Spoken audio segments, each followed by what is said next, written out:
ಪ್ರಪಂಚದ ಎಷ್ಟೋ ಕಡೆ ಹಸಿವಿನಿಂದ ಜನರು ಒದ್ದಾಡುತ್ತಿದ್ದಾರೆ. ಇನ್ನು ಎಷ್ಟೋ ಮಕ್ಕಳು ಊಟದ ಕೊರತೆಯಿಂದಾಗಿ, ಅಪೌಷ್ಟಿಕತೆಯ ಕಾರಣದಿಂದಾಗಿ ಆರೋಗ್ಯ ಸಮಸ್ಯೆಯನ್ನು ಎದುರಿಸುತ್ತಿದ್ದಾರೆ. ಆದರೆ ನಮ್ಮ ಕರ್ನಾಟಕದಲ್ಲಿ ಒಂದು ಅದ್ಭುತ ಪರಂಪರೆ ಇದೆ. ಇಲ್ಲಿನ ದೇವಸ್ಥಾನಗಳಿಗೆ ನೀವು ಹೋದರೆ, ನೀವು ಶ್ರೀಮಂತರಾಗಲಿ ಅಥವಾ ಬಡವರಾಗಲಿ, ಜಾತಿ ಮತ ಯಾವುದೇ ಭೇದವಿಲ್ಲದೆ ಹೊಟ್ಟೆ ತುಂಬ ಅನ್ನ ನೀಡುತ್ತಾರೆ. ಇದನ್ನೇ ನಾವು ಅನ್ನದಾಸೋಹ ಎಂದು ಕರೆಯುತ್ತೇವೆ. ಸಾವಿರಾರು ಜನರಿಗೆ ಒಂದೇ ಸಮಯದಲ್ಲಿ, ಅತಿ ಕಡಿಮೆ ಸಮಯದಲ್ಲಿ ಅತ್ಯಂತ ರುಚಿಯಾಗಿ ಮತ್ತು ಅತ್ಯಂತ ಶುಚಿಯಾಗಿ ಅಡುಗೆ ಮಾಡಿ ಬಡಿಸುವುದು ಸಾಮಾನ್ಯದ ಮಾತಲ್ಲ. ಇವತ್ತಿನ ವಿಡಿಯೋದಲ್ಲಿ ನಾವು ಕರ್ನಾಟಕದ ಅತಿ ಹೆಚ್ಚು ಜನರಿಗೆ ಪ್ರತಿದಿನ ಅನ್ನ ನೀಡುವ ಟಾಪ್ 5 ಕ್ಷೇತ್ರಗಳ ಬಗ್ಗೆ ತಿಳಿಸಿಕೊಡುತ್ತೇನೆ. ಈ ಲಿಸ್ಟಿನಲ್ಲಿ ಮೊದಲನೆಯ ಸ್ಥಾನದಲ್ಲಿರುವ ದೇವಸ್ಥಾನವು ದಿನಕ್ಕೆ ಎಷ್ಟು 1000 kg ಅಕ್ಕಿ ಬಳಸುತ್ತಾರೆ ನಿಮಗೆ ಗೊತ್ತಾ? ಬನ್ನಿ ನೋಡೋಣ. ಇದೇ ಥರದ ಇಂಟ್ರೆಸ್ಟಿಂಗ್ ಫ್ಯಾಕ್ಟ್ಸ್ಗಳಿಗಾಗಿ ಅನಾಮಧೇಯ ಯೂಟ್ಯೂಬ್ ಚಾನಲನ್ನು ಸಬ್ಸ್ಕ್ರೈಬ್ ಮಾಡಿಕೊಳ್ಳಿ. ನಮ್ಮ ಲಿಸ್ಟಿನ 5ನೇ ಸ್ಥಾನದಲ್ಲಿರೋದು ಚಿಕ್ಕಮಗಳೂರು ಜಿಲ್ಲೆಯ ಸುಂದರ ಮಲೆನಾಡಿನ ಮಡಿಲಿನಲ್ಲಿರುವ ಹೊರನಾಡು. ಇಲ್ಲಿನ ದೇವತೆಯೇ ಅನ್ನಪೂರ್ಣೇಶ್ವರಿ. ಹೆಸರಿಗೆ ತಕ್ಕಂತೆ ಇಲ್ಲಿಗೆ ಬಂದವರು ಯಾರೂ ಕೂಡ ಹಸಿವಿನಿಂದ ಹೋಗುವಂತಿಲ್ಲ. ಇಲ್ಲಿ ಬೆಳಿಗ್ಗೆ, ಮಧ್ಯಾಹ್ನ ಮತ್ತು ರಾತ್ರಿ 3 ಹೊತ್ತು ದಾಸೋಹ ನಡೆಯುತ್ತದೆ. ವಿಶೇಷವೆಂದರೆ ರಾತ್ರಿ ಎಷ್ಟು ತಡವಾಗಿ ಬಂದರೂ ಭಕ್ತರಿಗೆ ಅನ್ನ ಪ್ರಸಾದ ಸಿದ್ಧವಿರುತ್ತದೆ. ಮಲೆನಾಡಿನ ಈ ಕ್ಷೇತ್ರದಲ್ಲಿ ಪ್ರತಿದಿನ ಸರಾಸರಿ 10 ರಿಂದ 15 ಸಾವಿರ ಭಕ್ತಾದಿಗಳು ಪ್ರಸಾದವನ್ನು ಸ್ವೀಕರಿಸುತ್ತಾರೆ. ಇಲ್ಲಿನ ತಾಂಬುಳಿ ಮತ್ತು ಪ್ರಸಾದದ ರುಚಿ ಎಂದಿಗೂ ಮರೆಯಲಾಗದು. 4ನೇ ಸ್ಥಾನದಲ್ಲಿರೋದು ಉಡುಪಿ ಜಿಲ್ಲೆಯ ಕೊಲ್ಲೂರು. ಇಲ್ಲಿನ ಅನ್ನದಾಸೋಹಕ್ಕೆ ದಶಕಗಳ ಇತಿಹಾಸವೇ ಇದೆ. ಇಲ್ಲಿನ ಅನ್ನಪ್ರಸಾದಕ್ಕೆ ಸರಸ್ವತಿ ಅನ್ನದಾನ ಎಂದೂ ಸಹ ಕರೆಯುತ್ತಾರೆ. ಪ್ರತಿದಿನ ಈ ಕೊಲ್ಲೂರಿನ ಮೂಕಾಂಬಿಕೆಯ ಸನ್ನಿಧಿಯಲ್ಲಿ ಸುಮಾರು 15 ರಿಂದ 20 ಸಾವಿರ ಭಕ್ತರು ಭೋಜನ ಮಾಡುತ್ತಾರೆ. ಇನ್ನು ಹಬ್ಬದ ದಿನಗಳಲ್ಲಿ ಈ ಸಂಖ್ಯೆ 50 ಸಾವಿರವನ್ನು ದಾಟುತ್ತದೆ. ಇಲ್ಲಿನ ಅಡುಗೆ ಮನೆಯು ಅತ್ಯಾಧುನಿಕವಾಗಿದ್ದು ಸ್ಟೀಮ್ ಕುಕ್ಕಿಂಗ್ ತಂತ್ರಜ್ಞಾನದಿಂದ ಬಳಸಲಾಗುತ್ತಿದೆ. ಇಲ್ಲಿನ ಸಾಂಬಾರ್ ರುಚಿ ಸವಿಯುವುದೇ ಒಂದು ಪುಣ್ಯ. ನಂಬರ್ 3, ಉಡುಪಿ ಶ್ರೀ ಕೃಷ್ಣ ಮಠ. 3ನೇ ಸ್ಥಾನದಲ್ಲಿರೋದು ಜಗತ್ಪ್ರಸಿದ್ಧ ಉಡುಪಿ ಶ್ರೀ ಕೃಷ್ಣ ಮಠ.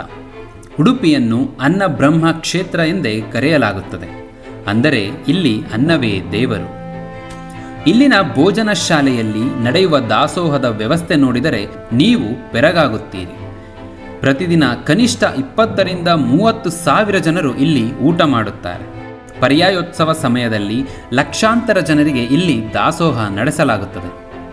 ವಿಶೇಷವೆಂದರೆ ಇಲ್ಲಿ ಅಡುಗೆಗೆ ಬಳಸುವ ಪ್ರತಿಯೊಂದು ಪದಾರ್ಥವು ಅತ್ಯಂತ ಶುದ್ಧವಾಗಿರುತ್ತದೆ ಮತ್ತು ಸಾಂಪ್ರದಾಯಿಕ ಶೈಲಿಯಲ್ಲೇ ಇಲ್ಲಿ ಬಡಿಸಲಾಗುತ್ತದೆ. ಲೀಸ್ಟಿನ 2ನೇ ಸ್ಥಾನದಲ್ಲಿರುವುದು ದೇವಸ್ಥಾನವಲ್ಲದಿದ್ದರೂ ದೇವಸ್ಥಾನಕ್ಕಿಂತ ಮಿಗಿಲಾದ ತುಮಕೂರಿನ ಸಿದ್ಧಗಂಗಾ ಮಠ.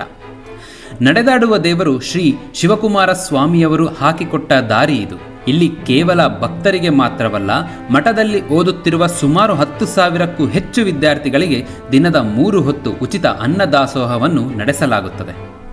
ಇದರ ಜೊತೆಗೆ ಪ್ರತಿದಿನ ಬರುವ ಸಾವಿರಾರು ಭಕ್ತರಿಗೆ ದಾಸೋಹ ನಿರಂತರವಾಗಿ ಸಾಗುತ್ತಿರುತ್ತದೆ.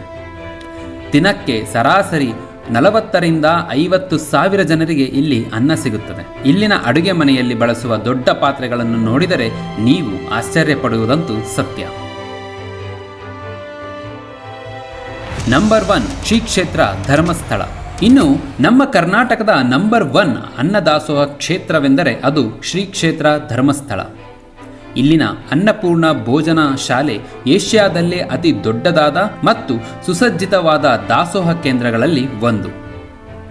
ಇಲ್ಲಿ ದಿನಕ್ಕೆ ಸರಾಸರಿ 50 ಸಾವಿರಕ್ಕೂ ಅಧಿಕ ಜನರು ಪ್ರಸಾದವನ್ನು ಸ್ವೀಕರಿಸುತ್ತಾರೆ. ಇನ್ನು ಲಕ್ಷದೀಪೋತ್ಸವದಂತಹ ಸಮಯದಲ್ಲಿ ಈ ಸಂಖ್ಯೆ 1 ಲಕ್ಷವನ್ನು ದಾಟುತ್ತದೆ. ಇಲ್ಲಿ ಪ್ರತಿ ಗಂಟೆಗೆ ಸಾವಿರಾರು kg ಅನ್ನ ಸಿದ್ಧವಾಗುತ್ತದೆ. ಸಂಪೂರ್ಣ ಆಟೋಮೆಟಿಕ್ ಯಂತ್ರಗಳ ಮೂಲಕ ಶುಚಿಯಾದ ಅಡುಗೆಯನ್ನು ಇಲ್ಲಿ ಮಾಡಲಾಗುತ್ತದೆ. ಇಷ್ಟೊಂದು ಜನರಿಗೆ ಬಡಿಸಿದರೂ ಇಲ್ಲಿನ ಸ್ವಚ್ಛತೆ ನೋಡಿದರೆ ನಾವು ದಂಗಾಗುವುದಂತೂ ಸತ್ಯ. ದಾನ ಎನ್ನುವ ಪದಕ್ಕೆ ನಿಜವಾದ ಅರ್ಥ ಸಿಗುವುದೇ ಈ ಧರ್ಮಸ್ಥಳದಲ್ಲಿ. ನೋಡಿದ್ರಲ್ಲ ವೀಕ್ಷಕರೇ, ಕರ್ನಾಟಕದ ಈ ದಾಸೋಹ ಪರಂಪರೆ ನಮಗೆ ಕಲಿಸುವುದು ಒಂದೇ: ಹಂಚಿ ಉಣ್ಣುವುದೇ ಜೀವನ. ಈ 5 ಕ್ಷೇತ್ರಗಳಲ್ಲಿ ನೀವು ಎಲ್ಲೆಲ್ಲಿ ಪ್ರಸಾದ ಸ್ವೀಕರಿಸಿದ್ದೀರಾ ಮತ್ತು ಅಲ್ಲಿನ ನಿಮ್ಮ ಅನುಭವ ಹೇಗಿತ್ತು ಎಂಬುದನ್ನು ನನಗೆ ಕಮೆಂಟ್ ಮೂಲಕ ತಿಳಿಸಿಕೊಡಿ. ನಮ್ಮ ಕರ್ನಾಟಕದ ಈ ಹೆಮ್ಮೆಯ ವಿಷಯ ಎಲ್ಲರಿಗೂ ತಿಳಿಯುವಂತೆ ಮಾಡಿ.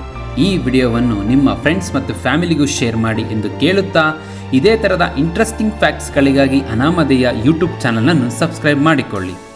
ಈಗ ನಿಮ್ಮ ಪ್ರೀತಿಯ ಅನಾಮಧೇಯ ಹೋಗಿ ಬರುತ್ತಾನೆ. ಧನ್ಯವಾದಗಳು.